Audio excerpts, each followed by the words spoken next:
A lot of people have done this already, not an original idea whatsoever. Getting straight to the point, this is going to be the most biased video you'll ever see because obviously this is a plain tier list, opinion based, very subjective. Obviously we have the flying gold S tier, wow, very cool, A tier, and then basically degrades down to poop. By the way, this is just general based, my opinion. This is not engine sound based, not looks based. I'll make another version in the future based on just engine sounds. This is gonna be interesting. So, first up, 747-400 KLM with GE CF6 engines. This has been retired unfortunately, but 747 redefined aviation, freaking cool.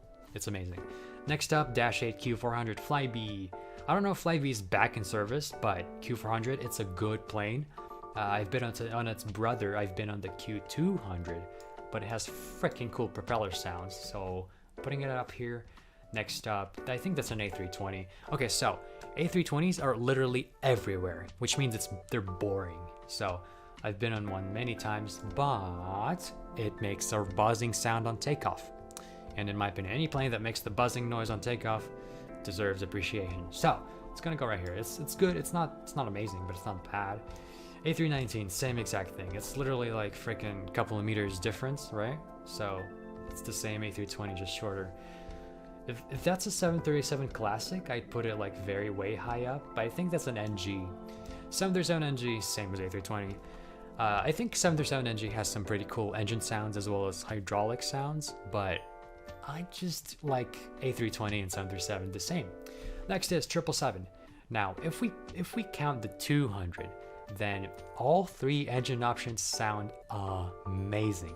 777, it's a pretty cool plane. Now this, military planes do not belong in this category, so get out of here.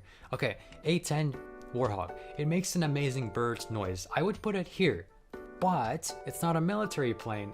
Comparison, this is airliners, so this does not belong in this category. This does not belong in this category. This does not belong in this category. Private jet, I would argue it doesn't, but since it's a jet, put it here. I was never into private jets. I'm not interested in that. I'm really sorry, but obviously very biased over here. So DC3, I don't know if that's a DC3, but it's not an airliner anymore. A380, okay, a lot of people might disagree with me on this, but A380 goes S tier because Rolls-Royce engines on it sound amazing. Yes, it's ugly. Yes, it's bad. Yes, it was a commercial flop, but it's so amazing how Europeans were able to just make such a huge plane. It's an engineering marvel. It's so comfortable from the inside. It's very expensive and yeah, commercial flop, but it's so freaking amazing either way. So A340 going to S tier because it's a cool plane. It's a quad jet, single floor, you know, that typically in the media, if they have to draw a plane or if they have to like make an animation, they would typically draw something like an A340. 727, redefined aviation. 727, flying gold, super tier, whatever you want to say it, is freaking cool plane. Amazing. That's a DC3. This does not belong in here. Next is Fokker. I'm trying my best to say it, you know, not like the word that you might be thinking, but that's the plane. I've never been on it, so I don't know what it sounds like. I don't know, let's put it into meh.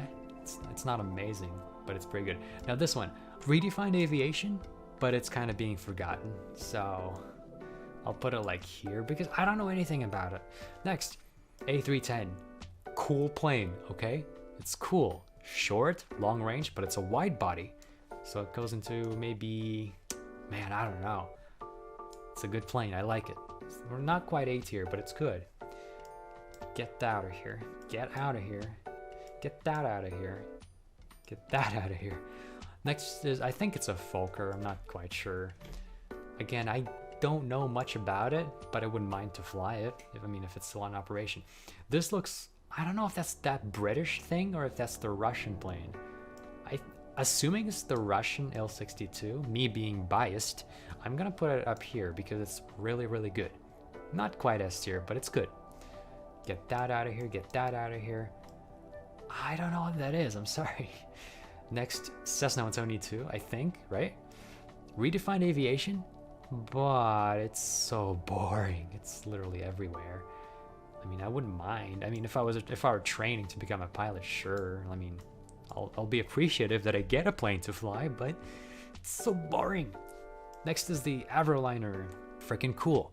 I remember one time I was flying somewhere and then I saw one of these and I was like, why the hell does a narrow body need 4 engines? But apparently it does. It's cool, okay? I'll put it into the same as the A310. It's not amazing, but it's good. Get that out of here.